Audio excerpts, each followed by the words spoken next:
What's going on, everybody? Welcome in. It's the Fantasy Alarm live stream. I'm your host, Howard Bender. With me here, Craig Mish. We got a busy hour of the Fantasy Alarm live stream, broadcasting live over Facebook, Twitter, YouTube, Periscope, you name it. We got it. Get your questions in any format. We'll be doing that throughout. But I think best way to start right now is we got a little bit of breaking news, Craig. I just saw you tweet something out. We retweeted from the Fantasy Alarm account. So talk to me, man. What's going on in the world? Well, it looks like right now there was a lot of unclear things going on in San Francisco. They've had a ton of injuries. The latest one is Jeff Samardzija going on the DL. Of course, they had Melanson. He's been out since the beginning of the year. They had Joe Panic, and these are all relevant in our world in fantasy. It's interestingly enough, one of really the historic players in the Giants franchise winning those World Series was Hunter Pence. And Hunter Pence, obviously has not looked like the same guy as he has in the past. He had a bad thumb. He was placed on the DL. It's been a while. He's been in rehab. He's looked better. And what I don't think a lot of people know is that he's been working with a swing coach, the same one that Justin Turner had. So he's trying to, launch the ball more, and maybe this will lead to things. And I think that potentially the Giants may be optimistic with this, but not enough to activate him tonight. He's eligible to come back. And so it's a little bit unclear as to how this is going to shake out with him. There was some thought that they potentially would designate him. I don't believe that's the case, at least initially now. The Giants are home Friday, Saturday, Sunday, Monday, Tuesday, Wednesday. And I think what he'll do is he'll stay with the team or even potentially, go on another rehab assignment. But at the very least, I know that he will not be activated tonight. So maybe it could be Saturday, it could be Sunday, but with the Giants being home, he's at least returning to the big league team. And then how does this affect both reality and fantasy? We just have to wait to see if they like what they see from Pence to put him back into the lineup. Fantasy-wise, we know at this stage of his career more of a 15-team or NL-only type guy. But Howard Gorkis Hernandez has been a great pickup off the waiver wire for a lot of people, especially in deeper leagues in the NL. We also know Andrew McCutchen isn't going anywhere. We also know that Mac Williamson hasn't looked like the same guy since he's come back from that concussion, but I think there is some optimism with him as well, and maybe that's what the Giants feel right now. So really interesting to see how this outfield situation shakes out, because with Chris Davis, who's coming back from the DL, we've seen injuries with him, injuries with Yoenis Cespedes. So many guys have been out. If you can get a breathing body with any kind of talent in our fantasy leagues, you got to at least investigate that. And so we'll just have to wait and see how the Giants handle this situation, but it looks like it's delayed at the very least. All right, so what are the rules that govern this? Because they do have a deadline. He's been on the DL for so long. He's been rehabbing for a while now. Is today, if today was the day that they could have done it, don't they have like 6 days to activate him, or they have to DFA him? Like, I'm not sure about the exact rules here, but I think it's like 6 days. Yeah, it's not a lot of time, but I think if you think about it, this kind of coincides with the fact of they're home Friday, Saturday, Sunday, Monday, Tuesday, Wednesday. And I'm going to speculate here because I don't know the answer to this exactly where they would want to see him more, but he would be with the big league club every day if they wanted to do that, have him take batting practice with the team, have him go through a simulated game if they needed him to do that. And he could do that with the big league club in San Francisco. Maybe if they were on the road, this would be a different situation. But they, have a 6-game homestand at the very least coming up here. Then they'll go back out on the road. I can't speculate because I don't know the answer to it. But if I'm the Giants, it would seem pretty easy for him to take BP, be with the team every single day, and then have to make a decision in the next 3, 4, maybe even 5 days. So that's when that will come down. It's delicate. There's no doubt, and that's why it's maybe people are wondering like, at this stage of Hunter Pence's career, why spend so much time on it? Because let's be honest, in fantasy, it probably doesn't have the relevance that it would have had 5, 6 years ago. But in reality, he's meant so much to that franchise. It's not quite the situation I think that we saw with Matt Cain, where they had to make that tough decision. But yeah, I mean, it's definitely an interesting one because he's also off the field been one of the better guys around the league. He's a lot of fun. He's a great follow on Twitter, and he's really great with the fans and very involved in charitable organizations also. But I'll be curious to see how this plays out in the next few days because if I had to guess, they'll probably activate him. But there have been some people that have speculated that he would be designated. I just don't see that happening. Well, I mean, here's the thing with the Giants, and this has been a massive problem for the Giants now over the years, dating back to when they won the World Series in 2010. They it's kind of funny. They play almost like it's a fantasy team that they just can't, like a fantasy owner where they just can't let go of certain guys. After they won the World Series in 2010, they end up handing what was it, Aubrey Huff, like a 3-year deal. That was just, it was like ridiculous. You were like, why in the world would you do that? They've stuck with guys like Gregor Blanco and Angel Pagan over the years here, and it's been an absolute mess for the Giants in that realm. It looks to me like they're playing with their hearts instead of running this as a business. Because let's face it, we've seen Hunter Pence now over the last couple of seasons. The skill set has definitely declined. It's no longer entertaining watching him in the on deck circle. It's not like you used to sit there and you used to watch him. You used to be like, oh, okay, let me listen to a little Scott Joplin music and have that kind of that weird like 1930s, 1920s like video of Hunter Pence and hacking away up there. It's reality now is that the skill set's gone, and I don't really know what he has left in the tank to offer. Does he become a slap hitter? You're saying that he's gonna, increase his launch angle here using Correct. the same hitting coach as Justin Turner. Dude, increasing your launch angle in when AT&T Park is your home. I don't really know if that's really a possibility for him. Like the winter comes or the summer comes and it's like winter here. It's dark, cold, damp air. The ball doesn't fly off the bat as well.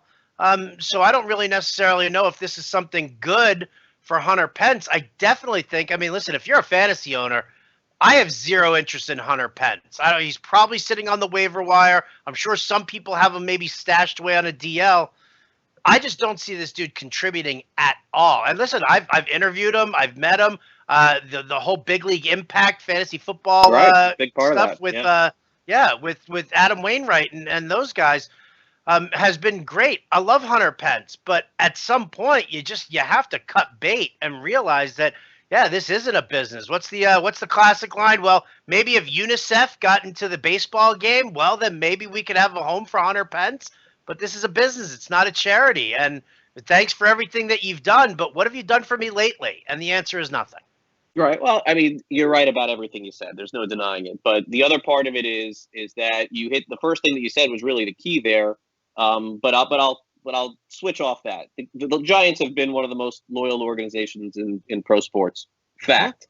Let's also not put him under the same category as Aubrey Huff and Gregor Blanco and a couple of the other names you mentioned.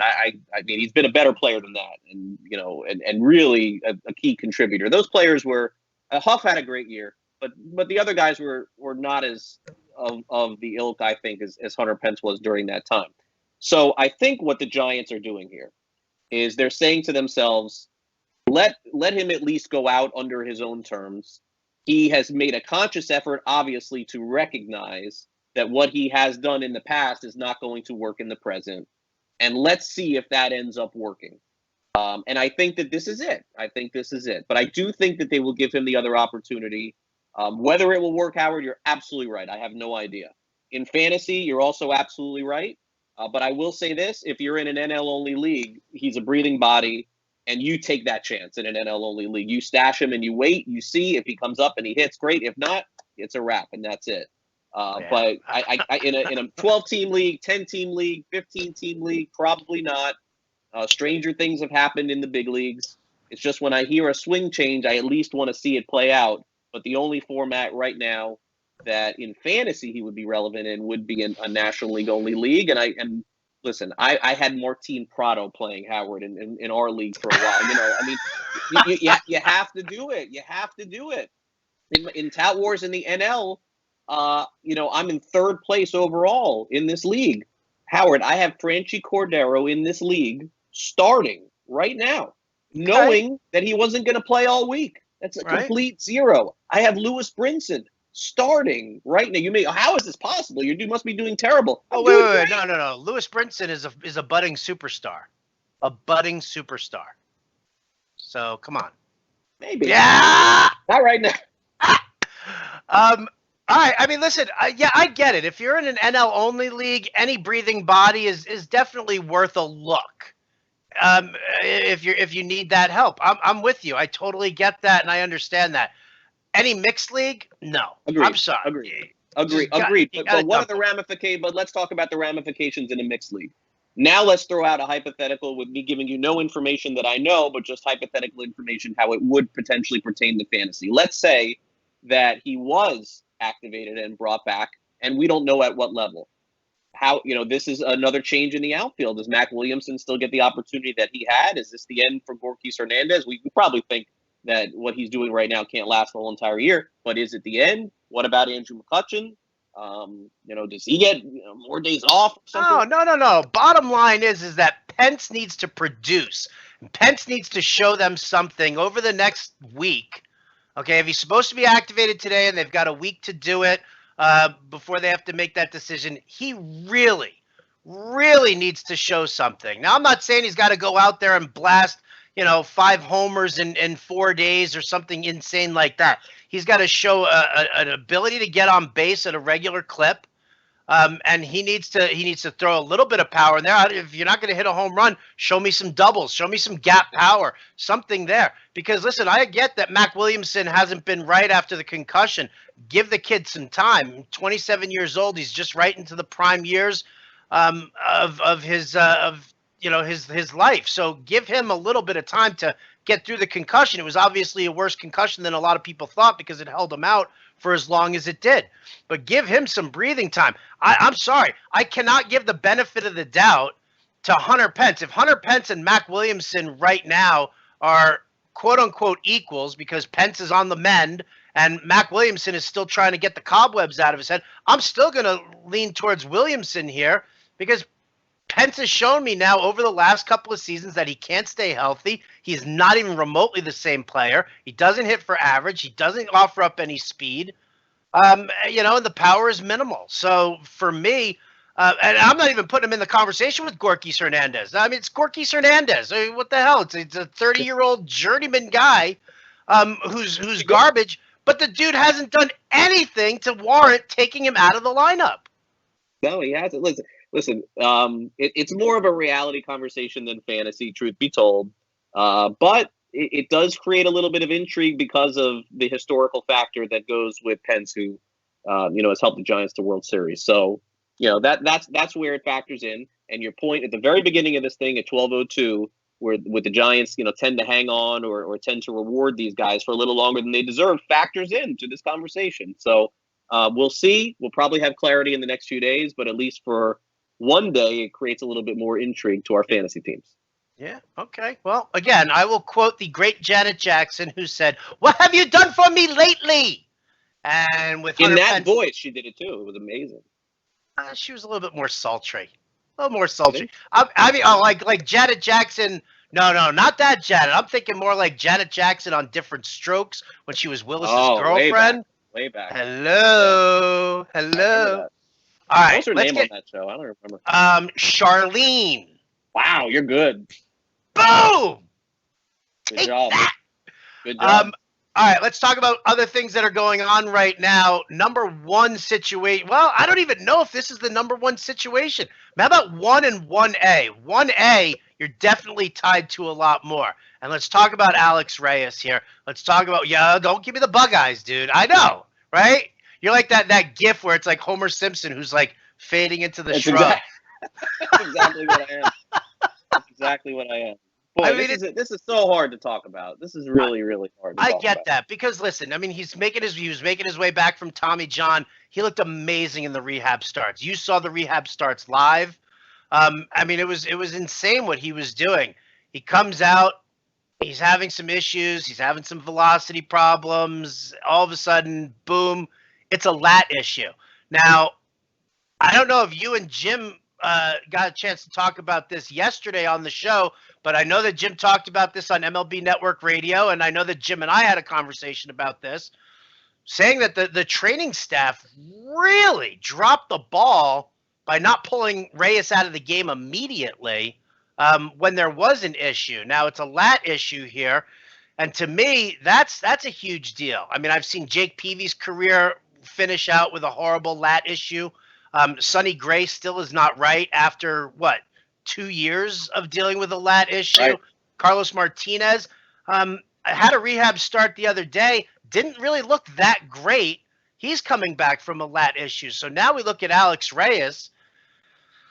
NL only league, okay, fine. You stash him on the DL, but I mean, do you really think that Alex Reyes? I mean, he could be out for 2 months at least with this issue here right now. What do Yeah. you do?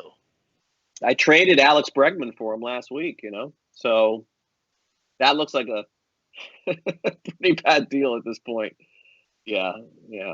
No, you just keep talking. I'll just.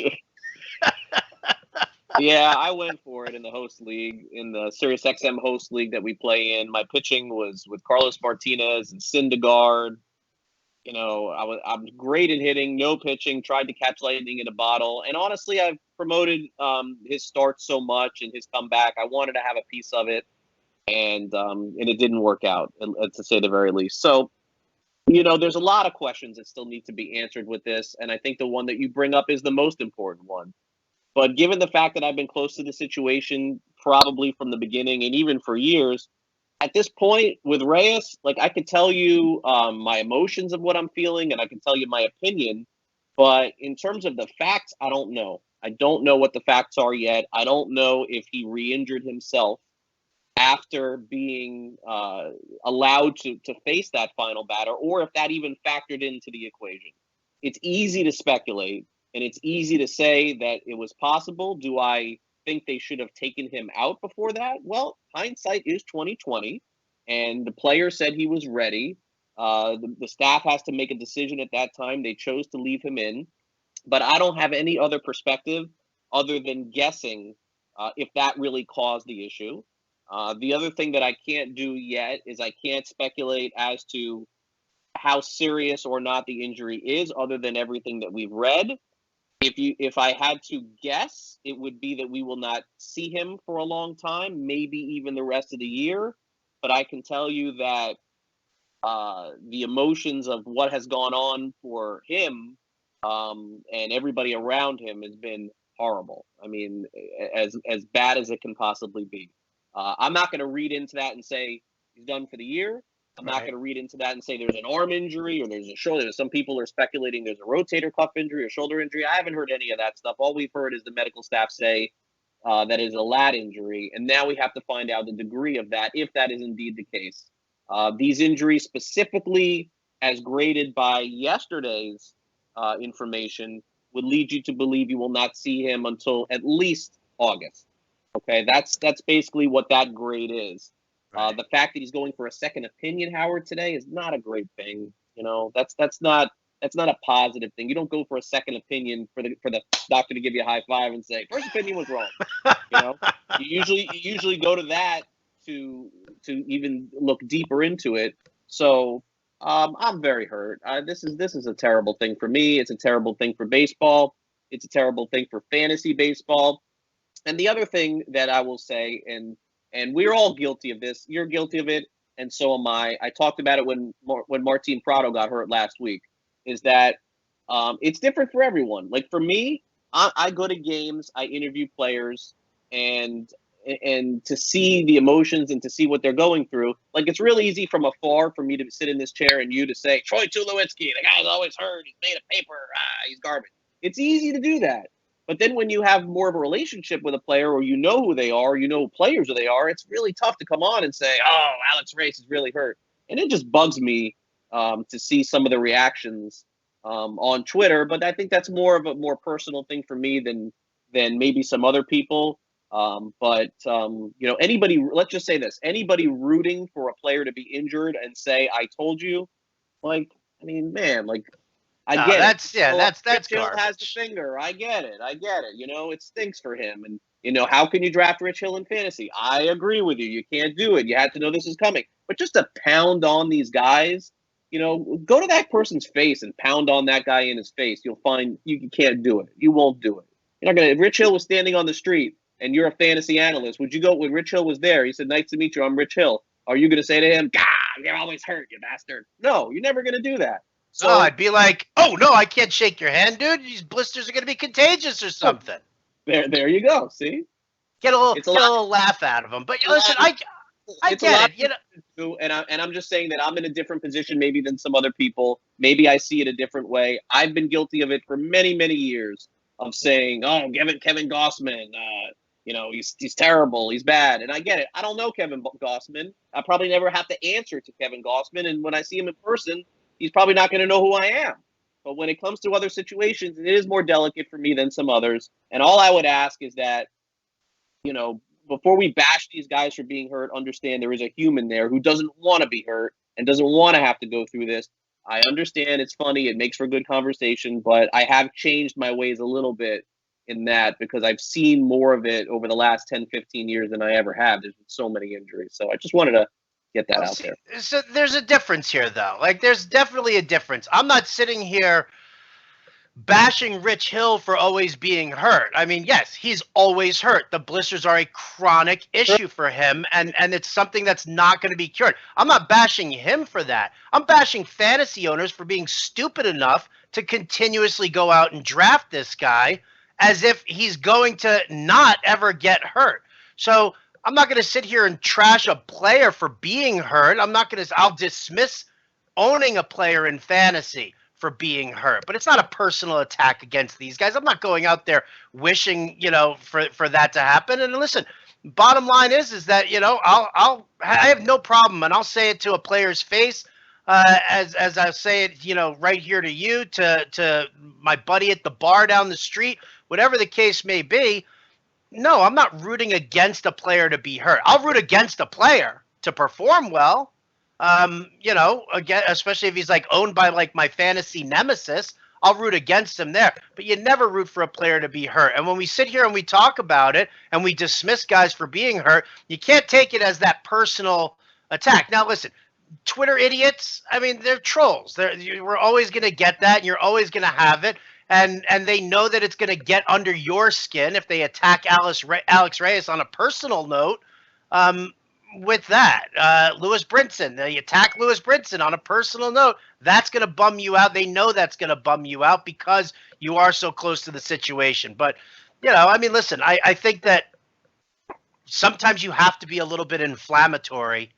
And you have to call it, yes, and you have to call it fairly, and I get it. Yeah. I would never mute anyone and tell them what to say or what to do. The only thing that I would say is before anybody, in fantasy or reality, before they send a tweet about somebody sucking or being hurt all the time, just ask yourself this question. Would you, if you saw this player in person, handle yourself in the same way? Or if you met this person, or if you met this person's mother or their father, and realize these people are looking on Twitter. I'm not trying to get on a soapbox and be sanctimonious. I'm guilty of the same thing. Again, with Gossman, Samardzija, I've done the same thing through the years. But I also have tamed it a little bit because I do realize how would I handle myself in those situations. And the answer is man, I would have a different view of it. Like, gosh, like the next time I see Stanton after all of these tweets that I've been sending about, oh, he should have accepted this trade. Like, that's not going to be a comfortable situation for me. And I've thought about that. Like, every time I've sent the tweet, man, like next time I see him, it's probably not going to be very good. But that's the burden that I have to deal with now because of those things that I said. And again, I'm guilty of it too. And that's my piece on it. It won't change anything, but that's all I got. Oh, listen, again, for me, sometimes you have to be inflammatory in order to get it through the heads of a lot of these people in fantasy. And that's really, that's the bottom line for me. So, all right, let's talk about another guy who's always hurt. He's a piece of garbage, and I can't stand him. And I'll never draft him ever because he's garbage. He's crap, and that's that. And that's Clayton Kershaw. Come on! No, listen. Yeah, I was gonna say that that was a great conversation. Can we just delete the last 15 minutes we just had? No way, dude. No way. Let's talk Clayton Kershaw. Let's talk about the lower back, the MRI, everything.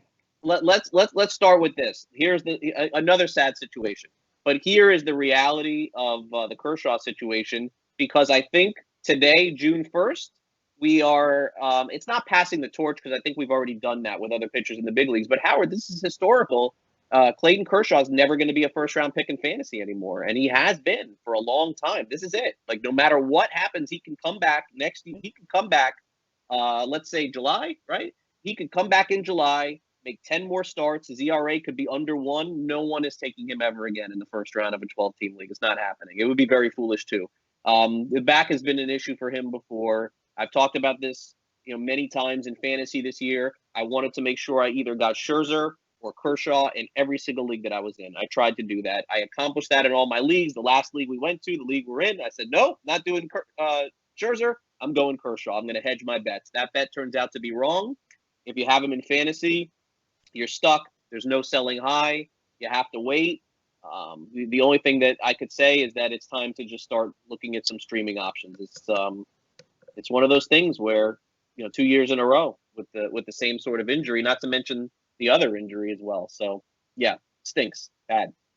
Yeah, it's like a nightmare. I mean, it really is. So what's your, I mean, that's it. That's your take on Clayton Kershaw. He'll never be a first round draft pick again. No. Yeah, no. I listen. I don't think again when you're dealing with a lower back injury. No, to me that's a chronic issue. Now, again, I've dealt with lower back issues. I've dealt with the bulging disc and the L5S1. One of my good friends from New York is a chiropractor. So I've been educated enough about that so that when I do hear about back injuries like that, it's an immediate red flag. So yeah, I don't know. What do you see? What do you see? Just when this happens for an extended period of time, but we're going on 2 years, that's why from now on, unfortunately, he'll always have that with him. It's the same reason why Verlander, no matter what he does, will never be a first-round pick in fantasy, because people always wonder, maybe he goes back to what he was there in those years in Detroit. Like, that was a major red flag. Now, you could make the argument he's the best pitcher in the American League, and he has been for 2 years. But in a redraft league, there's still going to be 4 guys, 5 guys that go ahead of him, because someone in the back of their mind going to go, he's a little bit older. He did have that drop off. I don't want to endure that again. And now Kershaw, unfortunately, has that tag too. Streaming options, Howard, man, the streaming options next week are brutal. Bieber will be picked up off the waiver wire. I know the kid that they called up from the Dodgers, Santana. I don't know a lot about either of those 2 pitchers. So, the one guy that I would say that's probably sitting out there on some waiver wires that's probably about 3-4 weeks from coming back is Jimmy Nelson on Milwaukee. That would be the interesting name for me to pick up and add in some leagues, because Nelson was fantastic for the Brewers last year. Is there a team playing better than them in all of Major League Baseball with everything that they're doing? Probably not. And Jimmy Nelson goes right back into that rotation, and he could be the number 1 guy on that team. If he was cut in a fantasy league, I'm not saying to cut Kershaw. I just would maybe back that up right now by looking on the waiver wire for a DL guy like that. He definitely intrigues me. All right. Well, Shane Bieber, he's going back down to the minors this week. He's not going to be back. I don't think the Tribe needs another 5th starter until I want to say like June 12th is the date on that. So that's just something to keep in mind. Yeah, Dennis Santana. Listen, Dennis Santana. I love this. Like, I mean, how mean do you have to be to bring a kid up to have him debut in Colorado? You know what? It happened with somebody else recently too. I noticed that. Maybe it was Lucchese. I don't know. Somebody else made their debut at Coors. And then there's another kid pitching tonight. He's going to make his major league debut for the Padres. Walter Lockett. I have never heard of this player. So, those are a couple of options. Nick Kingham, if he was cut in leagues, I don't see how the Pirates are going to send him down again. So Kingham would be a name to add. Davies, if he struggles, maybe Peralta would come back up. I think, honestly, this is one of those weeks where you got to be really careful with adding starting pitching, because we're seeing some really big blow-up performances. Romero was phenomenal, and he got destroyed. Even if I had Kershaw, I would be a little bit careful this week of just grabbing a streamer. Right. Yeah. All right. Well, let's talk about a couple of the names that are actually floating around out there, because there are some interesting names that people are talking about. Performance-wise has actually been passable. Some people are going crazy about it, but talk to me about you got Joe Musgrove for the Pirates. Everybody's all into him. Wade LeBlanc, for some reason, still seems to be able to go 5 innings and give up 1 earned run. And then Marco Gonzalez also. I mean, the Cardinals traded him over to Seattle. That's another Yep. name out there that seems to be uh, really worth a look. Give me your thoughts on those guys. Yeah, Marco Gonzalez I covered when he was with the Cardinals. He went to Gonzaga. I think he's the only player in the major leagues that is from there. He's never going to strike out 9, 10 guys in a game, but Seattle has played very well offensively and defensively too. Let's not forget, this is a pretty good defensive team as well. So he's more of a streaming option, I think, for me. If I went with Gonzalez against a very right-handed lineup, I don't know what the splits are. I'd have to look him up, but I wouldn't feel as comfortable. And he's kind of had like 2, 3 good starts followed by 2, 3 mediocre starts. So I'm still not 100% on him. As far as Musgrove goes, this is an interesting one for me. I saw him in spring training with Houston. He won his way into the rotation last year, basically because he was effective and Colin McHugh was hurt. That's why he ended up starting last year, and he was their number 5. But he disappointed with them. And I invested a little bit in him last year. Maybe him moving to the National League and getting with Ray Searage is the key here. I'm not really sure in particular. I'm not willing to go all in and buy what I've seen so far, just because I watched his starts very carefully last year as well, and he actually started off okay and then faded. Maybe in a similar manner, it could happen with Pittsburgh. But I see Musgrove as like in a 12-team league, maybe your number 4 starter or your number 5 starter. At this point, I'd be comfortable picking him up and starting him and kind of riding this train and see what happens. But remember, I don't know what Pittsburgh would do if hypothetically Ivan Nova did come back. I mean, would they send Kingham down again? Or I just don't know. But here's what I do know in terms of character. Boy, Joe Musgrove is up there. In terms of work ethic, I mean, you will never be able to see it. He does some of the wackiest things before he comes into the game and pitches in terms of stretching and running around. He does like this weird, strange crane hop. I know it means nothing for fantasy, but he's very physically fit. I think he could even get deeper into games. But honestly, Howard, let's think about it for a minute here. Before you go all in on a player like Musgrove, don't you have to say to yourself, with all of the success that the Astros pitchers have had and he didn't, am I going to go all in on a guy going from that with the spin rate and Morton and Verlander and all of those great? He wasn't good for Houston. He really wasn't. And now he's going to Pittsburgh, and now he's better there, but he couldn't get it going in Houston. Doesn't all add up for me yet. Still think he could be okay, but I cannot say unequivocally, oh, Joe Musgrove, ace. It's just not happening. No, listen, it's definitely not happening. But I think what people are really trying to do, and it's so funny too, because I have to try and understand this as well as an analyst and somebody who reaches out to me and says, "What do you think of this guy?" If you're gonna start, if you're just gonna create that revolving door, you're gonna keep trying to stream guys in. You have to look at some of these names. I mean, some of these names are absolutely atrocious, and I just you can't buy into it, but. I guess I got to go with that mentality of the sun shines on a dog's butt at least once. And you know what? If the matchup is workable and it's a favorable matchup, then you kind of have to roll with it. Well, ask yourself this question. Last weekend, Wei-Yin Chen threw 7 glorious innings for the Marlins against the Nationals. People were like, oh, maybe he's turned it around. Maybe I'll stream him. Let's look at the Petco. That sounds like a good spot start for him. An inning and 2/3, 4 earned runs. So there's damage to be done sometimes with these streaming options. And you look on Twitter last night, all the conversation of Chen, I cannot believe I picked him up and I started him. What was I thinking? What did I do? And those are, some of the things that you'll run into in fantasy. Plutko was a guy that I picked up last week. He did get me a win, but he gave up 5 earned runs and 6 innings pitched. It's pitching is a very dangerous wasteland right now, which is why so many people were excited to see Alex Reyes back, because he was not one of those guys. And here we are again. Eflin, I talked about Monday. He got pummeled. I have him too. Odorizzi, I have in a league. What do we have with him? He got pummeled. Orioles get pummeled every night. Texas gets pummeled every night, basically. Kansas City. Outside of Junis. I mean, listen, here's the thing, though, is that, and this goes to the Wei-Yin Chen thing, is that you have to look at each individual matchup. So when you look at Wei Yin Chen and you're like, oh, well, look what he did against the Nationals here, and then he goes up against the Padres.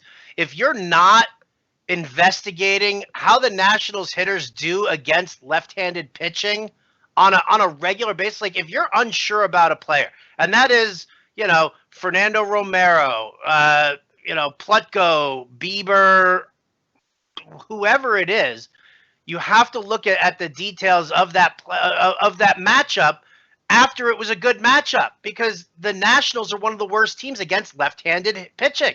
They've been that way the entire season. The bulk of their damage gets done. You look at Bryce Harper, not very good against lefties. The lefty on lefty crime is not good. And then when Bryce Harper struggles in the lineup, look at what the rest of the lineup does. The rest of the lineup falters as well. It plays down to Bryce Harper's struggles. So now when you go and you turn and you look and you're like, oh, well, who do the Padres have? Listen, the only people Hunter Renfroe can hit are lefties. The only people that Christian Villanueva can hit are lefties. So, that's why we have you. That's why we have you here to fill in those blanks, because obviously most people wouldn't know, and that would include myself, because I don't dig that deep into it. Normally I do. I've been fortunate to have pitching. I haven't had to stream as much this year as I have in fantasy, but it's a dangerous. The weather's getting warmer. The balls are starting to fly out. It is just very dangerous right now to pick up guys and do it now. And for example, like every week I say this on Friday, Howard, we sit here and even on my radio show, and I say, this Sunday, there's nothing to pick up. Nothing's happening. And then by the time Sunday comes, it's like, oh my gosh, I'm like, this guy, that guy, bid, and it's like, it's crazy. Let's go back here. We talked about Chen. Let's go to the Marlins closing situation here for a minute, because that's going to be a hot topic. No? Yeah. Who's going to get 3 saves the rest of the way here? God, let's talk about that. Let's talk about Brad Ziegler, the guy who's allergic to strikeouts. Hey. Yeah. Okay. Now see, I know. I'm taking it to a personal level for you here, because it's your Marlins. It should be Steckenrider. It should not be Bearclaw. Steckenrider. I'll tell you this right now. This goes back to situations that we talk about, like Tyler Clippard. Okay. First of all, Kyle Bearclaw is up here, and Tyler Clippard is down here. So there's no comparison in terms of skill set. But I gotta say, in terms of my narrative, when I build these sometimes, it's sometimes better when you want the guy to not get the first crack at closing. Bearclaw is very wild, man. Like, he definitely puts guys on, and I don't know if he's going to handle it. Last year, everyone's clamoring for him. People forget he lost the closing gig last year. They put Ziegler in. So Steckenrider had a terrible stretch of time for about a week. The other thing that factors into this conversation are 2 things. Number one, they could trade Bearclaw. We don't know that they won't. And also, number 2, Bearclaw at the end of the season is arbitration eligible. So the more saves he gets, the more money he'll get paid. That's what they look at in arbitration. And that's the thing. Is there a chance that they would split it up between those two? I don't think Tyrone Guerrero is an option right now. He's been too wild and he's had some bad starts. I am picking up Steckenrider, and I'm going to wait this out and see what happens with Bearclaw. My guess is, based on track record, Bearclaw will save his first game, save his second game. But when there's a little bit of adversity, we've seen some dips with him. And I think the same thing could happen. I'm not totally sold on this situation. Definitely, if you have him, you should feel good. He'll get the first crack at it. And usually the guy who holds it, if you get the first crack like Knievel did last year and rolls, will he be that guy? I'm not sure about that. Well, Bearclaw, he definitely struggled in that role last year. He had some nice moments, and he had some really garbage moments, which is one of the reasons why I look to Steckenrider this year. Now, Steckenrider has already hit a little bit of a rough patch, and I know a lot of people soured on him about, 3-4 weeks ago. Is really what had happened for him. But again, you move on, you move forward. The problem with, and I think that this is really the issue, is once you get a guy who has a rough week and he's a middle reliever, it torches his numbers, it torches his ratios. And, listen, I'm looking at Steckenrider. What has he got, like a 5 ERA right now? But he's not a 5 ERA pitcher. No, You he's know, not. look at the He had strikeout. Yeah, look at the strikeouts per inning.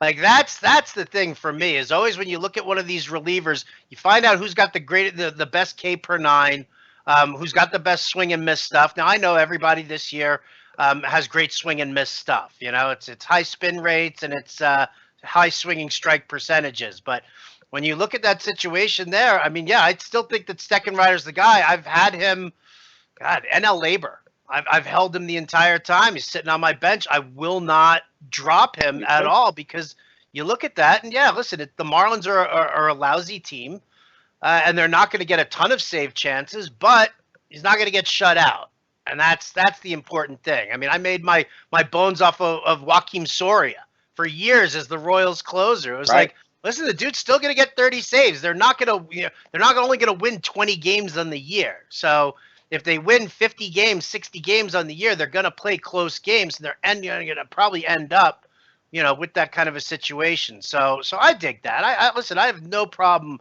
uh, fishing fishing for the Marlins saves. I like Right. that. Yeah. Yeah. Ziegler had 10 save opportunities before June 1st. So if you figure, let's say hypothetically he would have kept the job between now and the 81 game mark, he would have had 15 save opportunities. So ask yourself, if Bearclaw held the job and did a good job the rest of the season, you'd probably be looking at about 16, 17 saves. That's what you're buying into right now, provided he converts 90% of those save opportunities. So it's not a huge fantasy asset. But again, in a deeper league, there are saves to be had. And I just think it's worth monitoring to see how he ends up doing because there's a lot of pressure on that ninth inning, and it's not for everybody. And I don't know that it is for him yet. We'll just have to see. Pirates were in the same boat also, I guess, with Rivero, who, I thought he may be out for the year when we did this thing last time. He was going to be okay. He pitched 3 days in a row. You talked about the ERA and whip killers, man. Wow, what he did to fantasy teams yesterday. That was crazy, too. So, a lot of those situations, Tampa situation still in flux a little bit, Toronto to a degree. It's just crazy. The closer stuff is crazy, especially now that we're really into the season. Yeah, I mean, I'm kind of at a loss for the closer situation here because for years I was like all in on closers and you got to invest. And over these last 2 seasons, it's been a mess. It's been a disaster. This year has been no different. I mean, let's look at Felipe Vasquez. I mean, now all of a sudden, yeah, right? So Vasquez a couple of days ago has the numbness in the hands. I don't know if people were talking about him playing Fortnite or whatever that issue is. But all of a sudden, then he goes out and he rifles like, 3 pitches in triple digits, and everybody's all, oh, he's fine, he's fine, he's fine. And then he goes out yesterday and it was like a complete and utter meltdown against the Cardinals. Like a complete didn't record a single out for the second time in what, his last like 3 blown saves. It's the second time he failed to record a single out and just got absolutely destroyed. Coming into the season, he was probably what? He was like a top 5, top 7 closer. Absolutely. Two of the top 10 closers have been, I mean, him and Knebel. Knebel's back now, but I mean, I mean, it's every year. It's the same conversation we have every year with these guys. A perfect example is this.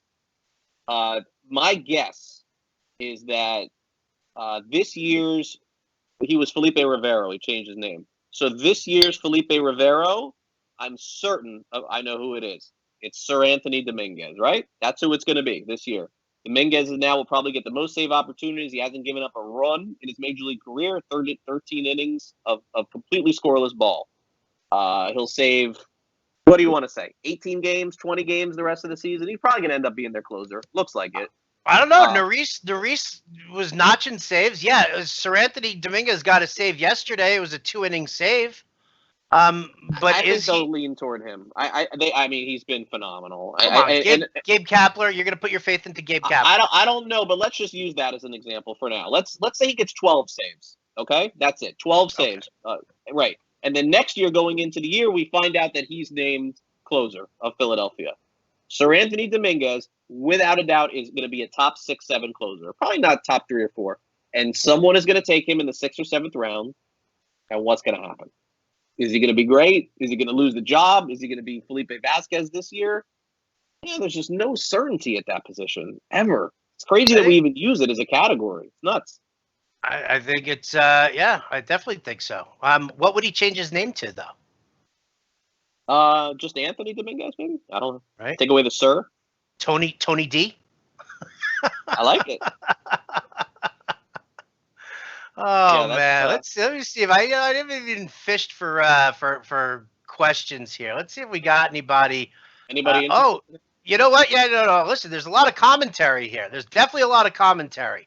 Uh, Friend of the Fantasy Alarm Show, the Kangas man, he was all into the whole Plutko. He's a Cleveland guy, so he was saying how Plutko is going to come back up and he's going to get the start, and it's not going to be uh, Shane Bieber on that one I here. have Plutko. I may keep him. I don't know. That league I have Plutko in is Carlos Martinez, Noah Syndergaard, Alex Reyes, Mike Soroka, Oh, Jesus, Odorizzi. dude, Like it's just a wasteland, man. Like I it is ain't a winning that. wasteland. Oh, it's the league with you. I'm not. I felt a week ago really good about that league. Like wow, I got Syndergaard. He's fine. I got Reyes coming back. I got Carlos Martinez. Oh man, I got Soroka coming back too. I got Brad Hand. I mean, I'm in great shape. Ah, done. Oh I'll well, I'm long done in that one too, and you know why? you're doing And I better don't than mean me. to I don't mean to put this on a personal note here, but Will Myers is hot trash, dude. The guy is made out of glass. He Listen, is teetering on the edge of a cliff. He's not coming back until July now. July. I'm gonna tell you what's gonna happen with Will Myers. This is my prediction. Without having any, because now every time I say things, I gotta use the caveat of I have info, or if I don't have any info on this. Okay, here's my prediction. Jim doesn't agree with me at all here, at all. Totally against it. I'm just saying, hear me out.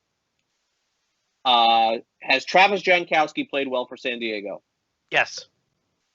Are we starting to see Franmil Reyes maybe be a potential option for them in the outfield? He's hit 4 home runs, maybe, right?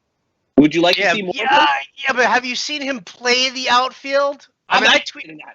I'm not I interested in that. but no. But I mean, he can't. He's got to be able to. He's got to be able to play the field if he's going to stay in the lineup here. And watching Franmil Reyes floundering around the outfield yesterday, I was like, when did David Ortiz join the Padres? Fair And when enough. did they put him out in right field? Fair enough, but he's not. But offensively, I mean, even though he's batting under 200, you're seeing some things a little bit with him, even if it's a small percent. They I have used hit him in too. DFS yesterday, 0 for 4 after Okay, three you don't straight like days with a home run. Franchi Cordero will come back. We know he's going to play. Like him, Okay, yes. I Yes. haven't even mentioned Margot yet, and he's had a terrible year, but they're not. They're so invested in him. Okay, I think they're going to trade Will Myers. I think they're going to look to trade him if he's got a decent contract. I think he could be a good trade acquisition, maybe for St. Louis or maybe even the Mets to play first base for them.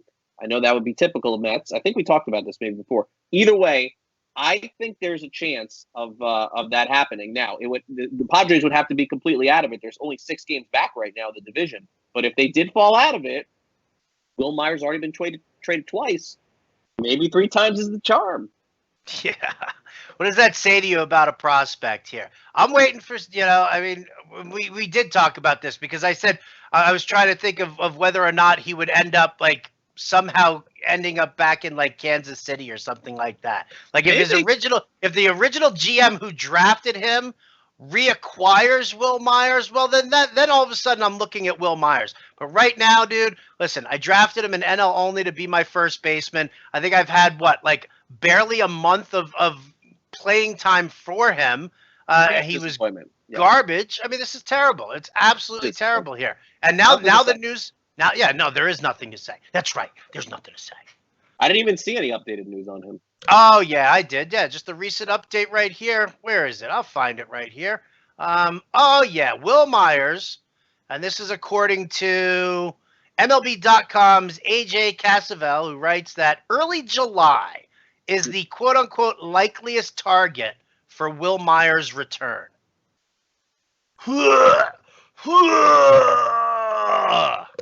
Yeah. What a waste. Bad. What a waste. All right. We do have a question here about Mad Bum. And how soon is Bill Scott wants to know how soon is safe to start Mad Bum in a 10-team weekly league? Yeah, see, I agree. Right away. Yeah. I mean, he came back last year. He wasn't super sharp when he came back, but he was still good enough to win. The Giants didn't score any runs for him last year. I think I'm totally confident in him. Yeah. I'm with you there. Stephen Feely says, I dropped Pedroia for Josh Harrison. More confidence in games played and counting stats rest of the year. Harrison versus Pedroia. Go. Not huge either way on that one. Pedroia, a great player for a long time, obviously on the back nine of his career without a doubt. When Harrison's been healthy, he's been very good. He'll get you some extra stats, some steals, some runs. The Pirates have played much better offensively. Fine. No problem. Cool. Mike Zimmer says just go to holds plus saves, basically. So fantasy teams can build true bullpens. You know what? I've heard that a lot, but you know what, man? There's so many guys getting holds. Like it's 5-1 in the 6th. He got a hold. 7th, he got a hold. 8th, he got a hold. Let's all get a hold. Like the bullpens in general are just the only thing that definitely should be traded should be saves minus blown saves. Like we don't even use. Like why do we just use saves? Oh, net saves. There you go, man. Right, net saves is definitely the way to go. I agree. I think so. At least it penalizes you for just taking closers that blow saves all the time.